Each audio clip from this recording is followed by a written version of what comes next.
Assalomu alaykum azizlar. Xiva elektroset bozori 112-magazinda Shaxlabgan magazinindaman.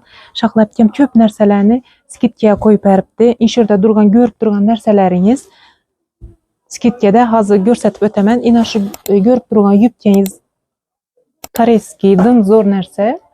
30 ming so'm azizlar. Ina bam 30 ming so'm.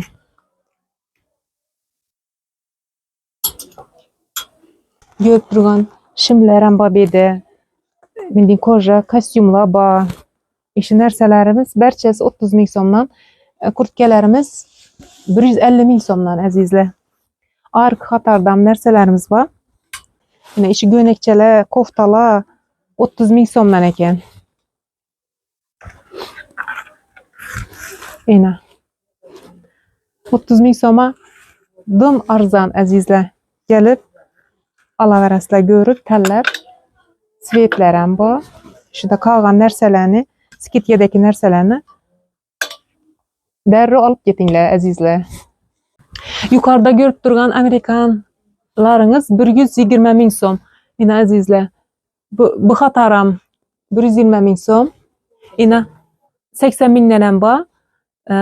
Bu koftalar 150 mingdan. İşi xatarı bilan. Sifatine gap yo'q. Kachestvasi dim zo'r. Jinsi yubkalarimiz bor. Bular qalin azizlar. Bular 200 ming so'm. Brend narsalar. Qalin lekin puluna dim loyiq, dim ajoyib narsalar. Mindilaringiz 160 dan ham ina azizlar, chiroyli yubkalar. Imindin o'zgacha yubkalar bor ekan azizlar. 180 ming so'm. Kelishtirib bering bularni Shaxlabga. Qaytib beraman deb turibdilar podpischilari. Imindin endi yengiltak yubkalar yengilgina. Ular ham 180 ming so'm kelishtirib beradi. Shaxlabga yana kelsangizlar, imindin ajoyib yubkalarimiz. Bular 180 ming so'm. Bular ham kelishtirib beradilar. Turgan inishi ajoyib yubkangiz 100 ming so'm azizlar. Sifatine gap yo'q. Dim kelishili aksessuarlar ham bor. 100 ming so'm. Azizlar, ko'rib turganingizdek beremenli sarafonlar bor ekan. Bahası necha so'm dedingiz buni?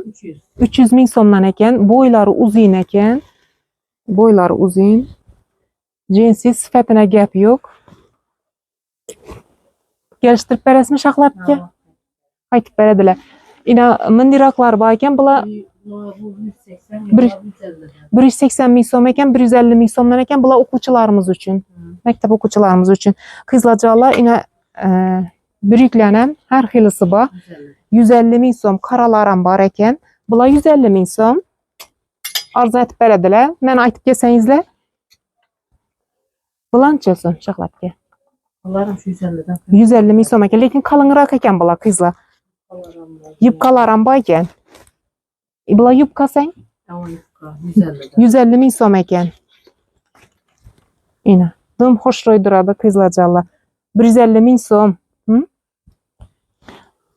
Kelaverasizlar, Xiva elektroset bozor 112-magazin, Shaxlabgan magazini qanday desangizlar ko'rsatib beradilar.